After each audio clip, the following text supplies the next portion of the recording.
الحمد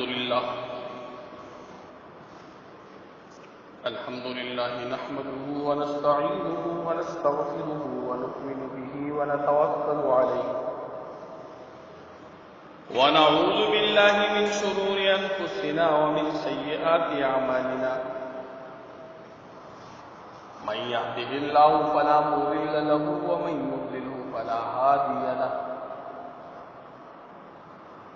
ونشهد أن لا إله إلا الله وحده لا شريك له ونشهد أن سيدنا ومولانا محمدا عبده ورسوله أما بعد فأعوذ بالله من الشيطان الرجيم بسم الله الرحمن الرحيم محمد رسول الله والذين معه أشداء على الكفار رحماء بينهم تراهم ركعا سجدا يبتغون فضلا من الله ورضوانا سيماهم في وجوههم من أثر السجود صدق الله العظيم. عزیزان کرام، اللہ رب العزت نے یہ دنیا بطور ایک امتحان گاہ کے بنائی ہے، اور اللہ رب العزت نے اس دنیا میں اپنی مخلوق کو بنا کر کے بھیجا ہے، جس کا مقصد بہت عظیم ہے، جس کا مقصد بہت اہم ہے. اللہ رب العزت اپنی تمام مخلوق کو کامیاب دیکھنا چاہتے ہیں. اللہ رب العزت اپنی مخلوق کو کامیابی کے درجات میں دیکھنا چاہتے ہیں. اسی لیے اللہ رب العزت نے انسان کی ہدایت اور رہنمائی کے لیے ہر طریقے سے، یعنی کتاب کی صورت میں بھی اور رسول کی صورت میں بھی، اللہ رب العزت نے اس انسان کی رہنمائی کے لیے اس دنیا میں انتظام کیا ہے. اب یہ دنیا اللہ رب العزت نے بہت خوبصورت بنائی ہے، اور اللہ رب العزت نے اس دنیا کو بہت اٹریکٹیو بنایا ہے، اور آخرت اللہ رب العزت نے بنائی تو بہت خوبصورت ہے. جنت تو اللہ رب العزت نے بنائی بہت خوبصورت ہے، لیکن ظاہری طور پر اللہ رب العزت نے اس جنت کو ایک ناپسندیدہ چیزوں کی لہر اور چادر سے ڈھانپا ہوا ہے. دنیا کے اندر اگر ہم محض اپنی زندگی اس دنیا کو مقصد بنا کر کے اور اس کے حصول کے لیے گزاریں گے تو اس کا اختتام بہت ہی خطرناک اور بہت ہی افسوسناک ہوگا. نبی کریم صلی اللہ علیہ وسلم ایک حدیث میں ارشاد فرماتے ہیں: لو كانت الدنيا تعدل عند الله جناح بعوضة ما سقى كافرا شربة ماء. فرمایا کہ اگر دنیا کی حیثیت اللہ رب العزت کے نزدیک مچھر کے پر کے برابر بھی ہوتی تو اللہ رب العزت کبھی بھی کافروں کو دنیا میں ایک گھونٹ پانی نہ دیتے. مطلب یہ ہے کہ اللہ رب العزت کی نظر میں اس دنیا کی حقیقت اور اس دنیا کی حیثیت مچھر کے پر سے بھی زیادہ بے وقوع ہے، اور اسی لیے اللہ رب العزت نے اپنے دشمنوں کو اور اپنے ناراض بندوں کو، جو اللہ رب العزت کے نافرمان بندے ہیں، اللہ رب العزت نے ان کو بھی دنیا فراوانی کے اس کے طور پر دی. تو اس لیے اس دنیا کی حقیقت کو سمجھنا ہے، اور اس سمجھانے کے لیے اللہ رب العزت نے ہر دور میں اپنے برگزیدہ لوگ بھیجے ہیں۔ نبی کریم صلی اللہ علیہ وسلم کی زندگی کو جب ہم دیکھتے ہیں تو ہمیں احساس ہوتا ہے کہ دنیا کی مال و دولت نبی کریم صلی اللہ علیہ وسلم کی نظر میں کچھ نہیں۔ آپ صلی اللہ علیہ وسلم اگر چاہتے تو اللہ رب العزت آپ کو بے حساب دنیا دے سکتے تھے۔ جیسے ایک جگہ ارشاد ہے کہ اگر آپ چاہیں تو آپ کے لیے احد کے پہاڑ کو سونا بنا دیا جائے، لیکن آپ صلی اللہ علیہ وسلم نے کبھی دنیا نہیں مانگی، اور نہ ہی آپ صلی اللہ علیہ وسلم نے کبھی دنیا کو اپنا مقصد بنایا۔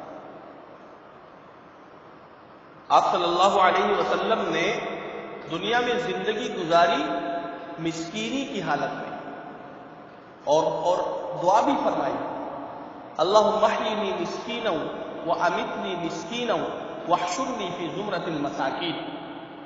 اے اللہ، میں دنیا میں زندہ رہوں تو مسکینی کے عالم میں، اور جب میں اس دنیا سے جاؤں تو مسکینی کے عالم میں، اور جب میں قیامت کے دن اٹھوں تو مسکینوں کے جھمگٹے کے اندر میں اٹھوں۔ آپ صلی اللہ علیہ وسلم نے حشر بھی مسکینوں کے ساتھ مانگا ہے۔ اس لیے دنیا کی اس زندگی کو اور دنیا کی ان سہولیات کو محض ضرورت سمجھ کر کے اور اس کے لیے کوشش کرنی ہے۔ یہ بات بھی منع نہیں ہے کہ آپ دنیا حاصل کریں، اس بات کی کہیں بھی ممانعت نہیں ہے کہ آپ دنیا کے حصول کی کوشش کریں۔ ممانعت اس چیز کی ہے کہ آپ دنیا کو مقصد نہ بنائیں، آپ دنیا کو ضرورت بنا کر کے اس کو حاصل کریں۔ لیکن آج یہ ہو رہا ہے کہ دین کو ہم نے ضرورت کے درجے میں رکھا ہے اور دنیا کو مقصد کے درجے میں رکھا ہے۔ دین کے کاموں کے لیے 24 گھنٹوں میں سے 1-2 گھنٹے دینا ہمارے لیے مشکل ہے، دنیا کے کاموں کے لیے 10-10 12-12 گھنٹے دینا آسان ہے۔ ادھر اذان ہوتی ہے، ادھر ہم اپنے کسی دنیاوی کام میں مشغول ہوتے ہیں، یہاں جا کر کے پتہ چلتا ہے کہ آپ نے مقصد کس کو بنایا ہے اور ضرورت کس کو بنایا ہے۔ اب اگر آپ نے دنیا کے سارے کام کاج چھوڑ کر کے اللہ رب العزت کی آواز پر لبیک کہتے ہوئے اور آپ مسجد کی طرف چلے گئے، آپ عبادت کی طرف چلے گئے، تو اس کا مطلب یہی ہے کہ دنیا ضرورت ہے اور دین مقصد ہے۔ لیکن اگر آپ نے یہ سوچا کہ اگر میں ابھی نماز پڑھنے چلا جاؤں گا یا دین کا کام کرنے کے لیے چلا جاؤں گا تو میرا نقصان ہو جائے گا، تو اس کا مطلب یہ ہے کہ آپ نے دنیا کو مقصد کے درجے میں رکھا ہوا ہے۔ دنیا ضرورت ہے اور دین مقصد ہے، اس بات کو اپنے دل میں بٹھانا ہے۔ اور میں نے آپ کو پچھلے جمعے بھی بتایا تھا کہ ایمان و یقین یہ ہونا چاہیے کہ ہماری نظریں جو کچھ دیکھ رہی ہیں وہ غلط ہو سکتا ہے، ہمارا مشاہدہ جو کچھ کہتا ہے وہ غلط ہو سکتا ہے، لیکن اللہ کے نبی کریم صلی اللہ علیہ وسلم کی بات کبھی غلط نہیں ہو سکتی۔ ظاہری طور پر تو ہمیں لگے گا کہ نقصان ہو رہا ہے، لیکن اللہ کے نبی صلی اللہ علیہ وسلم نے فرما دیا کہ یہ تمہارے لیے سراسر کامیابی ہے، تو دل میں یہ بات ہونی چاہیے کہ نقصان نہیں ہے، کامیابی، تب جا کر کے ایمان مضبوط ہے۔ ایمان کی محنت کرنی ہے۔ ایمان کیسے مضبوط ہوگا؟ سب سے پہلی بات تو یہ ہے کہ اللہ رب العزت کا ذکر کثرت سے کیا جائے۔ اگر ہم صبح و شام اللہ رب العزت کا ذکر کرتے رہیں گے تو حدیث شریف میں ارشاد ہے کہ گناہوں کی وجہ سے جب دل کالا پڑ جاتا ہے، پھر جب انسان ذکر کرتا ہے تو ذکر کی وجہ سے دل پھر سفید ہو جاتا ہے، اور پھر جب دل سفید ہو جائے تو وہ پھر ہر اچھی اور سچی بات کو قبول کرتا ہے۔ تو اگر اللہ کا ذکر کرتے رہیں گے دل میں رقت قلبی پیدا ہوگی، دل نرم ہو جائے گا. جب دل نرم ہو جائے تو نبی کریم صلی اللہ علیہ وسلم کا ہر ہر عمل اور اللہ رب العزت کا ہر ہر حکم ہمارے لیے محبوب ہو جائے گا. دوسری چیز یہ ہے دل کی صفائی کے لیے اور ایمان کی مضبوطی کے لیے، دوسری چیز یہ ہے کہ ہم موت کو یاد رکھیں، ایک اٹل حقیقت کو یاد رکھیں. کبھی کبھی جب قبرستان سے گزرنا ہوتا ہے تو ایک سوچ دل میں آتی ہے کہ یہاں پر اندر ایک گڑھا ہے جس کے اوپر مضبوط پتھر کی سلیں لگی ہوئی ہیں، اور پتھر کی سلوں کے اوپر بھی مٹی لگا کر کے اس کو ایسے پیک کیا گیا ہے کہ اندر کی ہوا باہر نہ جائے اور باہر کی اندر نہ جائے، اور پھر اس کے بعد منو مٹی اس کے اوپر ڈال دی گئی، اور اس میں جس شخص کو رکھا گیا وہ بھی ہماری طرح ہی اس دنیا میں چلتا پھرتا تھا. جب انسان اس مقام کو یاد کرے، اس وقت کو یاد کرے، اور موت تو ایک اٹل حقیقت ہے، وہ تو سب اس کو مانتے ہیں. ایسے لوگ دنیا میں موجود ہیں جو اللہ رب العزت کی ذات کے انکاری ہیں، لیکن موت کا انکار کرنے والا کوئی نہیں. تو کہتے ہیں کہ قبرستان میں جایا کرو اور اپنی موت کو یاد کیا کرو. جب وہاں جا کر کے آپ کس کیفیت سے اور کس نظریے سے اپنے آپ کو وہاں کھڑا کرو گے تو خود بخود آپ کے دل کے اندر نرمی پیدا ہو جائے گی، خود بخود دنیا کی بے رغبتی پیدا ہو جائے گی جو مقصود ہے. دنیا کی بے رغبتی مقصود ہے. کہتے اگر آپ دنیا کے پیچھے بھاگیں گے تو دنیا آپ سے دور بھاگے گی، اور جب آپ دنیا سے منہ پھیر لیں گے تو وہ آپ کے پیچھے پیچھے آئے گی. تو ایمان اور یقین کو مضبوط کرنے کے لیے دوسری چیز کیا ہے جی؟ اپنی موت کو یاد رکھنا ہے. اور اسی طریقے سے قبرستان میں جا کر کے ان مرنے والوں کے لیے فاتحہ پڑھنی ہے، اور اپنے آپ کو بھی سوچنا ہے کہ کل میں نے بھی اسی طرح کی ایک جگہ پہ جانا ہے. اگر ہم یہ کریں گے، اگر ہم موت کو یاد کریں گے، اگر ہم اللہ رب العزت کا ذکر کرتے رہیں گے تو خود بخود ہمارے دل کی کیفیت تبدیل ہوتی جائے گی. اور جیسے میں نے آپ کو بتایا کہ حدیث شریف میں ہے کہ دل کے اوپر جو گناہوں کی وجہ سے زنگ لگ جاتا ہے، جس کی وجہ سے پھر انسان کو کوئی بھی گناہ پشیمان نہیں کرتا، کہتے ہیں اگر آپ اللہ کا ذکر کرتے رہیں گے تو دل کی وہ کیفیت دوبارہ شفاف ہو جائے گی.